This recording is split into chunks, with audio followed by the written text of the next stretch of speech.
Bienvenue sur ma chaîne YouTube. L'objectif aujourd'hui sera de vous montrer un nouveau filtre de Gmic. Donc là c'est le filtre montage Papus Chain. Donc on obtient cette présentation, donc différents cercles extérieurs, un cercle au centre. Donc c'est un filtre du développeur Samji. Si vous trouvez le résultat réussi, je vous remercie de me mettre un pouce vers le haut et de me laisser un commentaire. N'hésitez pas également à vous abonner. Je vous mets en lien le blog de Samji, donc où il détaille un peu le filtre, ainsi que dans les différentes images que j'ai utilisées dans cette vidéo, si vous souhaitez le télécharger sur le site de Pixabay. Écoutez, sur ce, je vous souhaite un bon visionnage. Allez, c'est parti. Nous voici dans l'éditeur d'image GIMP. Nous allons aller dans Fichier, le menu Fichier, ouvrir en tant que calque. Nous allons cliquer sur une image une fois et on va faire CTRL A. Donc pour rappel, c'est la touche ici, CTRL, et ensuite vous cliquez sur le A en même après, tout de suite après. Donc je refais, touche CTRL, on lâche pas, et CTRL A pour tout sélectionner. Après on fait ouvrir. Et lorsqu'on fait cette action, il charge tranquillement dans chaque calque les photos. Donc on les voit. Une fois que c'est fait, nous allons aller dans Filtre, Gmic Qt. Donc je vous mets le lien dans la description, c'est un plugin gratuit, ainsi qu'une vidéo pour le télécharger. Et ensuite, je vais aller sur Montage Papus Chain. Donc là, tout de suite, on obtient un résultat. Donc là, je vais remettre les paramètres par défaut, pour les deux. Donc quand vous arrivez la première fois, il faudra, dans la partie entrée-sortie, mettre tous les calques, all. Et ainsi, nous avons une première proposition.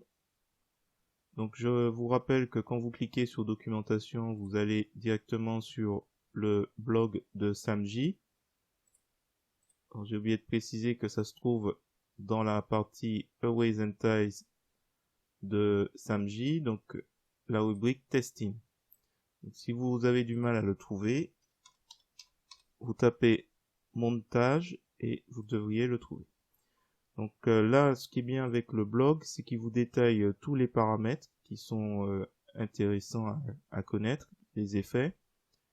Et du coup, en plus, vous avez à la fois le français et l'anglais. Donc on sait précisément que par exemple, en utilisant donc rayon cercle extérieur, déjà celui-là, je vais mettre juste 1500. Ensuite, nous avons la rotation. Donc là, c'est à vous de voir. Donc si on le met ici, on aura les différents cercles extérieurs de l'autre côté. Bon, voilà. Là, c'est le sens des différents calques. Sens de sélection des différents calques.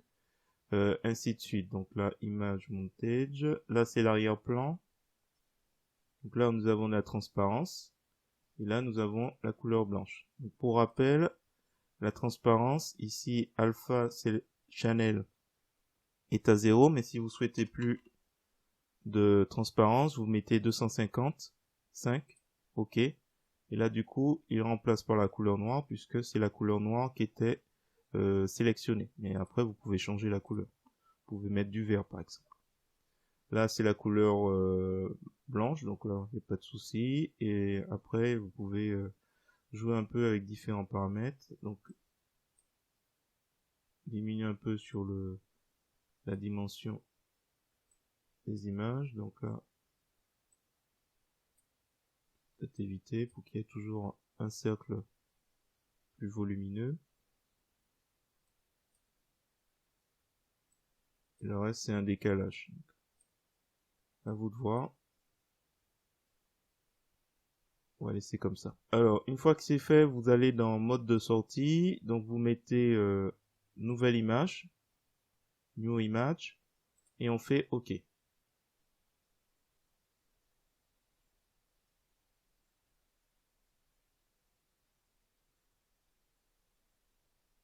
Donc là, quand on revient sur GIMP, nous avons un nouveau projet avec juste le rendu de mes différentes sélections.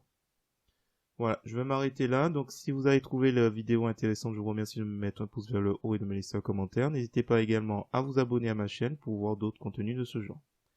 Et sur ce, je vous dis à bientôt.